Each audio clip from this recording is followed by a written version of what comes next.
चाषी को नुआखाई भेटी एवं मुख्यमंत्री मोहन चरण नाममात्र चाषी भूमिहीन कृषक परिवार को आज हिताधिकारी वर्तमान समृद्ध कृषक विकसित ओडिशार ये चित्र एवं सीएम किसान टंका वर्तमान चाषी अकाउंट को डीबीटी माध्यम पठाଯିव नुआखाई भेटी चाषी को दि जाउछि जहाद्वारा अनेक क्षुद्र चाषी नाममात्र चाषी उपकृत है। आनंदित आह्लादित उल्लसित सेमानक मुखमंडल से भाव एवं संकेत को आमे लक्ष्य करुचे ताहा हम समस्त को विशेष भाव में गौरवान्वित करुछि। कथा देई कथा रखिछंती हमर माननीय मुख्यमंत्री महोदय उच्चारण एवं आचरण मध्य समता रक्षा करी कोटी कोटी लोकंक हृदय सिंहासन रे से आज अभिषिक्त आमे पुणी थरे निवेदन करिवु आपण मानकर उच्छ्वसित करताली आधार रे माननीय मुख्यमंत्री महोदय को आज सभा को आज समावेश को आनुष्ठानिक भाव में संबोधित करी आम समस्त उत्साह एवं उद्दीपना को नभश्चुंबी करिवे। पवित्र गणेश चतुर्थी अवसर रे एवं नुआखाई अव्यवहित दिवस रे आपण मानकु भेटी देइथिबा माननीय मुख्यमंत्री महोदय को आउ एक श्रद्धा सम्मान करताली रे आमे अभिनंदन जणाउछु।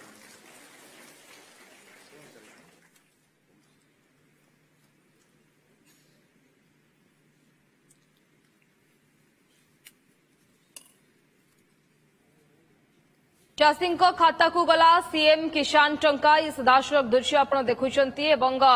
चाषी खाता को सीएम किसान टंका डीबीटी माध्यम क्षुद्र चाषी कथा कहतु नाममात्र चाषी एवं एथिरे उपकृत होइछंती एवं ये सीधासलख दृश्य चाषी को आज नुआखाई भेटी दि जाउछि एवं मुख्यमंत्री मोहन चरण माझी संबोधन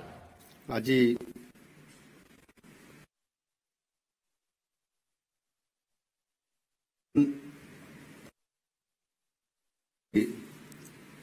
प्रधान आज श्री गोकुलानंद मल्लिक महोदय माननीय विधायक एकाम्र भुवनेश्वर श्री बाबू सिंह महोदय विभागीय प्रमुख शासन सचिव डॉक्टर अरविंद पाढ़ी विभागीय प्रमुख शासन सचिव सुरेश कुमार वशिष्ठ ओडिशा कृषि वैषयिक विश्वविद्यालय कुलपति प्रोफेसर प्रभात कुमार राउत निर्देशक कृषि और खाद्य उत्पादन श्रीयुक्त शुभम सक्सेना जिलापाल खोर्धा श्रीयुक्त अमृत ऋतुराज आभासी माध्यम जोड़ी होता मान्यवर ओडिशा सरकार समस्त मंत्री परिषद सदस्यगण मान्यवर सांसदगण मान्यवर विधायकगण जिलापालगण एवं अन्य हिताधिकारी वृंद विभिन्न विभाग अधिकारी वृंद और निमंत्रित अतिथिगण उपस्थित गणमाध्यम समस्त प्रतिनिधि वृंद मोर प्रिय चाषी भाई और भौणी माने समस्त को नमस्कार।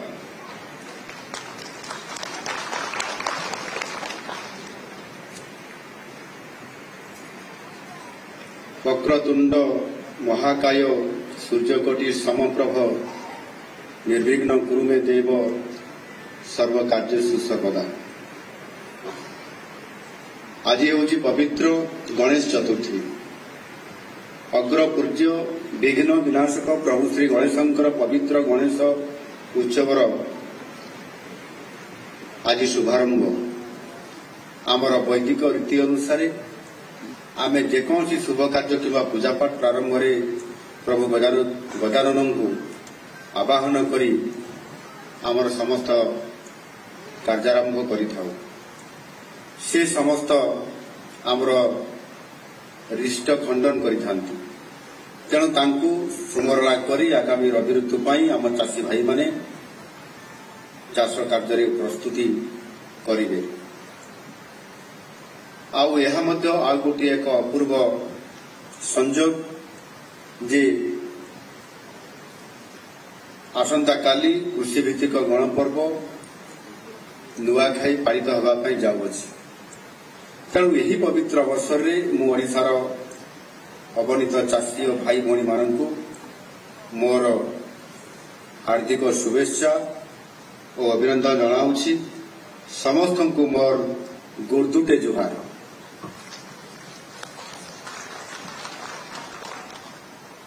नुआखाई पर्वर अव्यवहित पूर्वर कथा मुताबक आम सरकार